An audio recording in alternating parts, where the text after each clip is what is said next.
24일자 말씀 느헤미야서 11장 22절부터 36절까지 한 절씩 교독하겠습니다. 노래하는 자들인 아삽 자손 중 미가의 현손 마따냐의 증손 하사랴의 손자 바니의 아들 우시는 예루살렘에 거주하는 레위 사람의 감독이 되어 하나님의 전 일을 맡아 다스렸으니 이는 왕의 명령대로 노래하는 자들에게 날마다 할 일을 정해 주었기 때문이며 유다의 아들 세라의 자손 곧 무세사벨의 아들 브다히아는 왕의 수하에서 백성의 일을 다스렸느니라.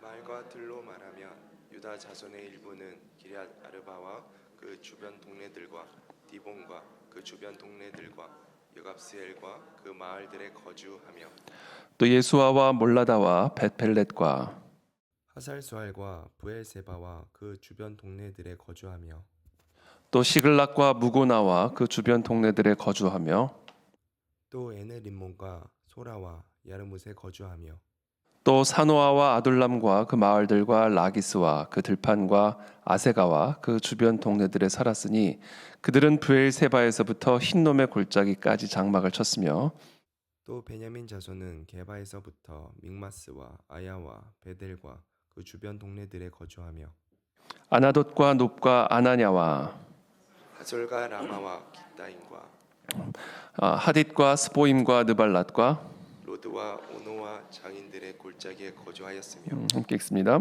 유다에 있던 레위 사람의 일부는 베냐민과 합하였느니라. 아멘.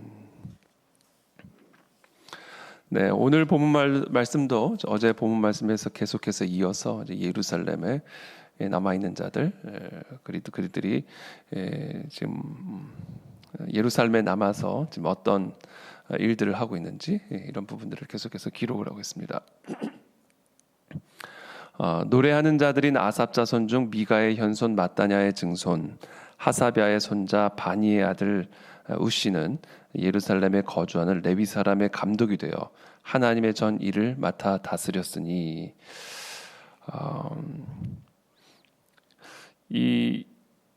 왜 이렇게 조상 이야기들을 할까요? 그냥 우시 이렇게 하면 될 텐데 아삽 자손 중 미가의 현손 마따냐의 증손 하사랴의 손자 바니의 아들 우시라는 한 사람을 설명하기 위해서 이렇게 많은 자신들의 조상 증조 할아버지 그 이상까지 언급하고 있는 이유가 뭘까? 여러 가지 이유가 있겠지만 그 중에 하나는 언제나 이 성경에서 이 나를 설명하기 위해서 내 윗대부터 쭉 설명할 때 쉽게 말하면 이제 족보를 이제 언급을 할 때는 물론 여러 가지 이유가 있지만 이 연결성을 강조하기 위한 어떤 문학적인 표현법이라고 우리가 볼 수가 있습니다. 그냥 우시가 그냥 어느 날 뚝 태어난 게 아니라 우리가 잘 아는 다 이스라엘 사람들이 너무나 잘 아는 바벨론의 포로로 끌려가기 전에 망하기 전에 하나님을 섬겼던 예배자였던 그와 같은 조상의 자손 가운데 자손이 이 모든 바벨론의 포로의 시간을 다 뚫고 다시 이 이스라엘 땅에서 그 하나님의 전 일을 맡는 예배하는 그런 사람으로 세워졌다라는 것을 어떻게 보면 표현하기 위한 그런 문학적인 장치가 사실 이 족보입니다. 그래서 이 마태복음도 아브라함과 다윗의 계보로 쫙 시작을 하는 거죠. 예수 그리스도의 탄생이 그냥 갑자기 어느 날 탄생한 분이 아니라 이분이 바로 아브라함 때부터 하나님이 약속하신 그 복, 그렇죠? 그 이삭의 자손, 다윗의 언약, 그것의 성취로서 예수 그리스도께서 이 땅에 태어나셨다라는 것을 표현하고 강조해요. 유대 독자들에게 바로 그 예수 그리스도의 그 구약적 성취를 강조하기 위한 그런 문학적 표현이 바로 이제 족보죠. 이게 뭐냐면 결국은 다 회복하신다 얘기예요. 다 회복하셨다. 완전히 다 끝날 줄 알았는데 성벽 다 회파되고 성전 다 파괴되고 자손 다 끌려가고 남은 거 아무것도 없고 남은 사람도 아무것도 없고 하나님의 이제 예배, 하나님의 백성, 하나님의 일, 하나님의 사역, 하나님의 전쟁, 하나님의 나라 다 무너지고 다 회파되고 다 망가진 것처럼 보이지만 아니다. 하나님은 역사의 주관자. 하나님이 무너뜨리신 이유는 다시 세우시기 위한 것이요. 하나님이 파괴하신 것은 다시 건설하시기 위한 것이요. 하나님이 우리를 심판하신 이유는 우리를 다시 살리시기 위함이다. 이거 우리 하나님의 은혜요, 신실하심입니다. 그러므로 그 은혜로운 하나님의 신실하심을 여러분 찬양하시길 축복합니다. 마음껏 찬양하십시오. 우리 하나님은 절대로 우리를 망하게 하시는 분이 아니십니다. 우리를 향하신 하나님의 뜻은 언제나 재앙이 아니에요. 미래를 주시기 위한 것이고 소망을 주시기 위한 것입니다.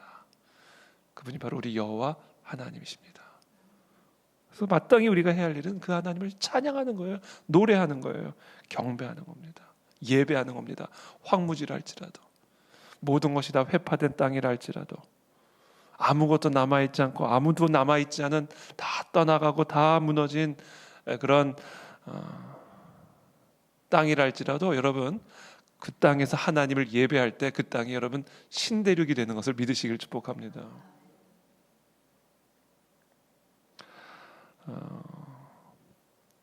제가 어저께 미국 우리 메이플라워 이사벨라호 정말 그 황무지가 신대륙이 되게 했던 핵심이 뭐였다? 언약 사상에 기초한 예배. 지금 우리가 종교의 자유도 다 빼앗기고 우리의 삶의 터전도 다 빼앗기고 저 국교도들의 핍박과 박해로 도저히 견딜 수 없게 되어서 결국 영국을 떠나 유럽 전역으로 흩어졌다가, 그러나 이제 저 영국의 식민지 아무도 없는 들짐승과 원주민들이 살고 있는 저 황부지에 우리가 새로운 언덕 위의 도시, 시티 언더 힐, 그와 같은 새로운 나라를 개척하자.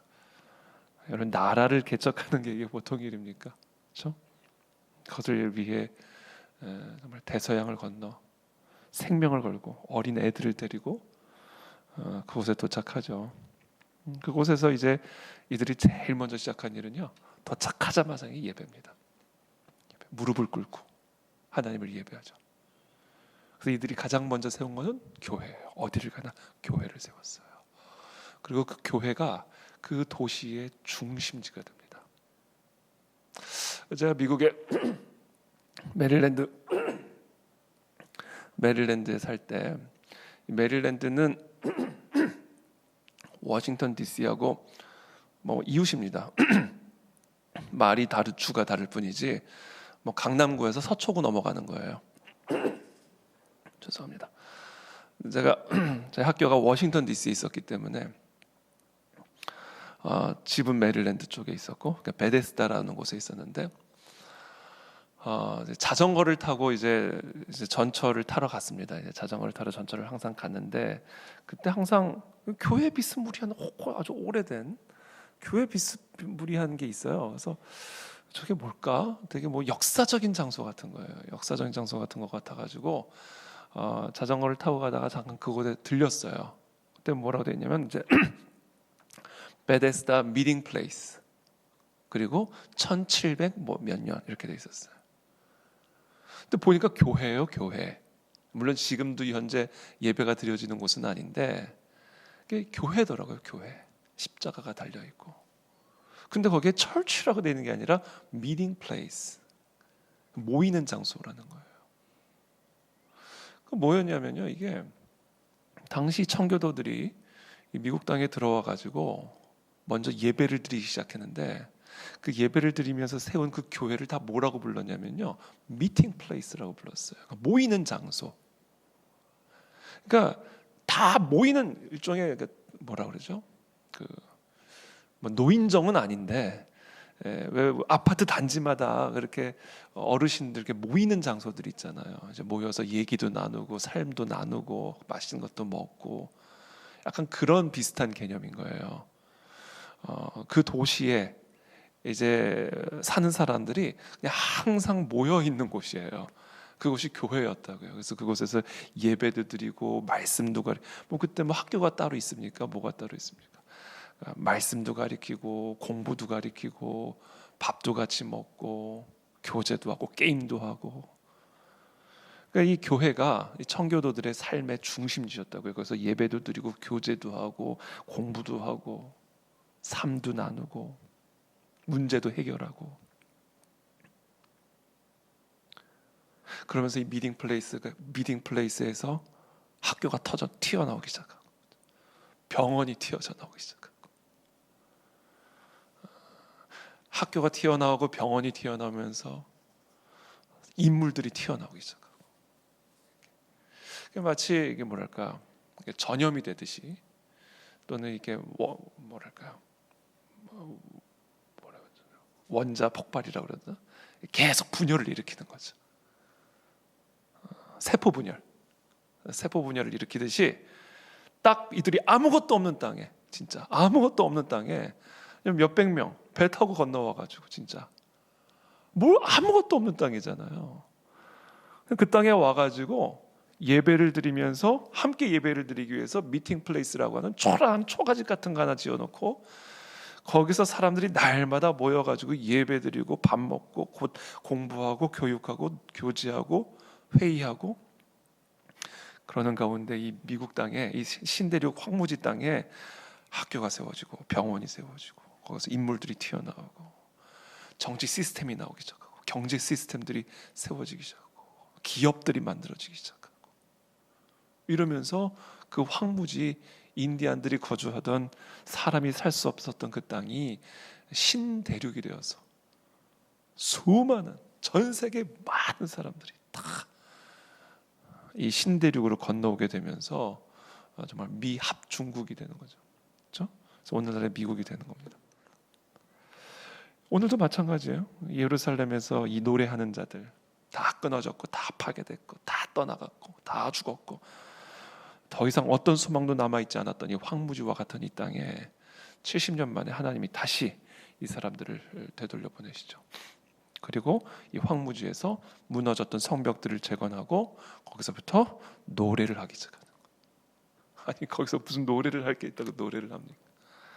거기서 노래하는 자들이 중조 할아버지가 했던 그들의 조상들이 했던 그 하나님을 예배했던 자들이 다시 이 땅에 돌아와서 그 하나님을 예배하기 시작하는 거예요. 그래요. 예배하면 모든 일들이 다시 시작이 됩니다. 그러면서 이들이 결국은 마치 세포 분열하듯이 이 땅에 건너온 자들이 이제 유다 전역으로 25절부터 보면 유다 자손의 일부는 기럇 아르바 그 주변 동네들 디본 여갑스엘 그렇죠?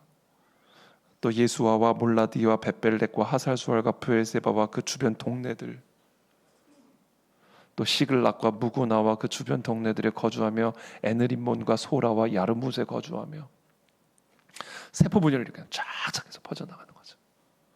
사노아와 아둘람과 그 마을들과 라기스와 들판과 아세가와 그 주변 동네들에 살았으니 그들은 브엘세바에서부터 흰놈의 골짜기까지 장막을 쳤으며 베냐민 자손은 게바에서부터 믹마스와 아야와 베델과 그 주변 동네들에 거주하며 아나돗과 놉과 아나냐와 하솔과 라마와 기타임과 하뎃과 스보임과 느발랏과 로드와 오노와 장인들의 골짜기까지 다 들어가가지고 이제 이스라엘 백성들이 거주하기 시작하고 그곳에서 또 예배하기 시작하는 거예요.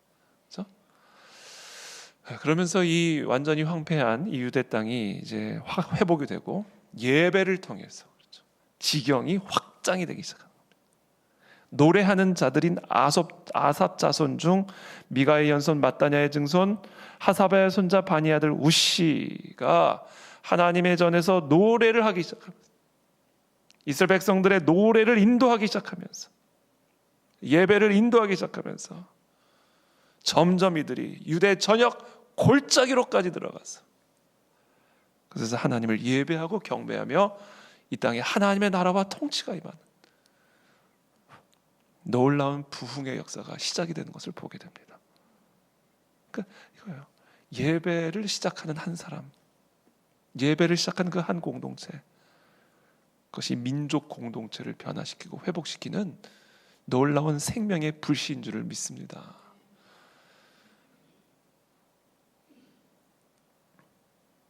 그래서 이 청교도들이 신대륙에 처음 건너와서 이렇게 미팅 플레이스를 세우고 거기서 이제 존재하다 이제 학교가 나오는데 교회를 세우고는 학교를 세웠어요. 청교도들이 교회 세운다면 무조건 학교 세웠습니다. 가르쳐야 되니까. 글을 알아야 성경을 볼 거 아니에요. 그러면 글부터 가르쳐줘야 될 거 아니에요. 역사를 알아야 성경을 이해할 거 아닙니까? 지리를 알아야 성경을 이해할 거 아닙니까? 지도 가지고 설명해 줘야 되잖아요. 남유다, 북이스라엘, 바벨론, 아수르. 그러니까 다 가르쳐 주시죠. 그래서 학교가 세워지죠. 그래서 이 청교도 1617세기 초반에 그 학교를 세웠는데 그 학교가 이제 뉴 컬리지라는 학교인데 1637년일 거예요. 1637년에 그 뉴 컬리지라고 하는 학교가 거의 청교도들이 세운 거의 첫 학교인데 그 뉴 컬리지에 한 청교도 목사가 결핵에 걸렸어요. 결핵에 걸려가지고 30살에 죽습니다. 자기가 죽기 전에 자기가 갖고 있었던 책들 한 400여 권을 그 뉴칼리지에 다 기증을 해요. 자기 전 재산을 다 기증합니다. 목사를 키워달라. 왜? 노래하는 자들이 일어나야 될 거 아니에요. 여기서부터 모든 게 시작해요. 말씀을 가르치는 자들이 일어나야 될 거 아니에요. 예배를 인도하는 자들이 일어나야 될 거 아니에요. 그 예배를 인도하고 말씀을 가리키고 하나님을 경외하며 예배를 이끌 수 있는 자들이 일어나야 거기서부터 모든 게 이루어질 수 있는 거잖아요. 그러니까 이분이 목사님, 청교도 목사님이 자기가 결핵으로 이제 30살에 죽기 전에 자기가 갖고 있었던 400여 권의 책들과 모든 재산 뭐 얼마 되지는 않았지만 그걸 다 이 뉴 컬리지 기증을 하고 죽고, 그래서 그 목사님의 이름을 따서 그 학교를 하버드로 바꿔버리는 거예요. 그분이 이제 존 하버드죠. 존 하버드. 그래서 이 하버드 대학교는요, 목사를 양성하기 위한 학교였어요. 진리를 가리키는 학교. 그래서 목사를 가리키는 학교로 시작을 해가지고 또 이게 세포 분열을 일으킵니다. 그래서 목사 같은 정치인을 만들자, 목사 같은 사업가를 만들자, 목사 같은 문화 예술인들을 만들자, 목사 같은 교육가를 만들자. 진리로 예배를 인도할 수 있는 정치 영역에서, 경제 영역에서, 문화 예술, 교육 영역에서 노래하는 자들을 만들어내자. 교회 안에서만 이 미팅 플레이스는 미팅하는 곳이고 진짜 우리가 모이는 곳이고, 흩어져서 다시 모이기 위해 흩어져서 우리가 감당해야 할 그 사명, 하나님의 나라와 이 땅에 무너진 성벽들을 재건하는, 하나님의 나라를 재건하기 위한 그런 선교적인 사명을 감당할 수 있는 그런 목사 같은 노래하는, 예배하는 일꾼들을 만들어내죠. 그게 하버드죠. 그러면서 이제 예일, 프린스턴, 모든 아이비리그가 다 그렇게 해서 나온 거예요. 우리나라도 마찬가지고요. 결국 오늘 하나님께서 우리에게 주고자 하시는 메시지인 거예요. 오늘 본문의 제목 그대로입니다. 예배로 하나 되어 지경을 확장하는 공동체. 예배가 무너지면 다 무너지는 것이고요, 예배가 세워지면요, 모든 것이 무너진 곳에서도 모든 것이 다 세워지기 시작합니다. 예배에 생명을 걸어야 되는 거예요. 예배라는 게 뭡니까? 하나님만을 절대적으로 신뢰하는 게 예배예요. 여호와께서 나와 항상 함께 하시는 그 하나님을 의식하며 여호와의 뜻인지 아닌지만을 분별하고 그 여호와 하나님의 뜻을 향하여 노래하며 나아가는 삶, 그게 예배자의 삶이죠. 그래서 오늘 하루도 하나님 이와 같은 예배자로 서기를 원합니다. 내가 오늘도 감당해야 할 많은 일들이 있고 해결해야 할 많은 문제들도 있고, 오늘 하루도 황무지와 같은 만만치 않은 그런 길을 걸어가야 되는 하루지만, 그러나 하나님 노래하며 나갑니다. 예배하며 나갑니다. 새 힘을 주시고 새 능력을 주셔서 소년이라도 자빠지고 장정이라도 넘어지지만 여호와를 예배하며 앙망하는 자에게 오늘 새 힘을 불어넣어 주셔서 모든 것을 감당하고 모든 것을 이기며 모든 것을 통해 여호와 하나님께 영광을 돌려드리는 그런 복된 하루가 되도록 은혜를 베풀어 주시옵소서. 예수님의 이름으로 축복합니다. 기도하겠습니다. 살아계신 하나님 감사합니다. 오늘도 우리에게 주시는 이 생명의 말씀을 붙들고 예배의 자리로 나아갑니다. 하나님을 예배하며 나아갑니다. 여호와를 앙망하는 자에게 하나님께서 새 힘을 주시리라 약속하여 주셨으니 지금 우리의 상황과 환경과 모든 것이 어떤 황무지와 같은 상황이라 할지라도 하나님 그곳에서 우리가 여호와를 예배함으로 하나님의 놀라운 축복의 역사들을 경험하고 누리는 승리를 누리는 우리의 삶이 되게 하시고 특별히 오늘 복된 하루가 되도록 우리 모두를 축복하여 주시옵소서. 예수님의 이름으로 축복하며 기도합니다. 아멘.